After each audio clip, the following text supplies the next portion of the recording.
جو شخص لوگوں کے ساتھ میل و ملاقات رکھتا ہے اس کو ان کی طرف سے کوئی نہ کوئی تکلیف ضرور پیش آتی ہے، اور جو ان سے الگ رہتا ہے وہ ان کے شر سے محفوظ رہتا ہے۔ عام لوگوں کے ساتھ اپنی زبانوں اور بدنوں سے میل جول بنائے رکھو، مگر دل سے اور افعال میں ان سے الگ تھلگ رہو۔ جو شخص کئی عورتوں سے نکاح کرتا ہے وہ اکثر رسوائی اور ذلت اٹھاتا ہے۔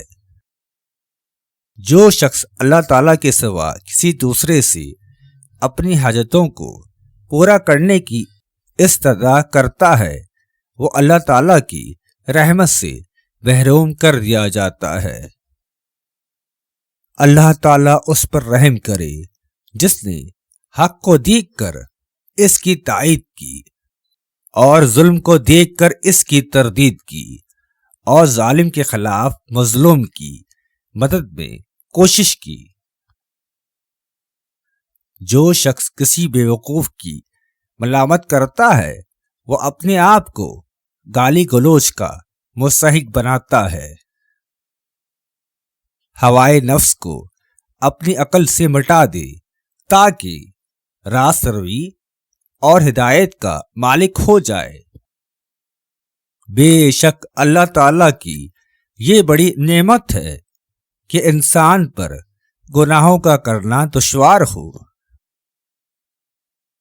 بہترین غذا شہد ہے مگر مکھیوں کی چاٹ، بہترین لباس ریشم ہے مگر کیڑے کا تھوک ہے، بہترین خوشبو مشک ہے مگر وہ خون ہے۔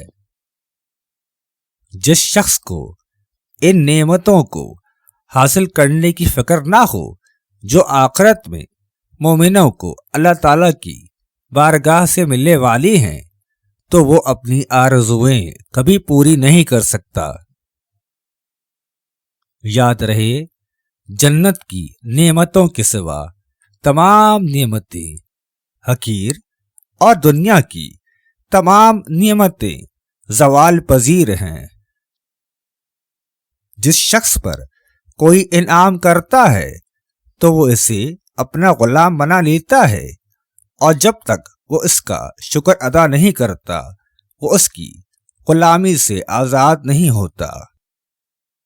بادشاہوں کا خلاف کرنا نعمتیں دور کر دیتا ہے، اور کھلم کھلا اللہ تعالیٰ کی نافرمانی اختیار کرنا بہت جلد عذاب لاتا ہے۔ نعمت کا انکار کرنے والا خالق اور مخلوق دونوں کے ہاں اور لائق مذمت ہے۔ کسی کی نعمت کا انکار کرنے والا اللہ تعالیٰ کے فضل و کرم کا منکر ہے۔ جو عورت تمہیں ٹھکرا دے اس کے کاٹے ہوئے ہاتھ کے ناخن کو اپنے بازو پر باندھ لیجیے، 3 دن میں وہی عورت خود تم سے رابطہ کرے گی۔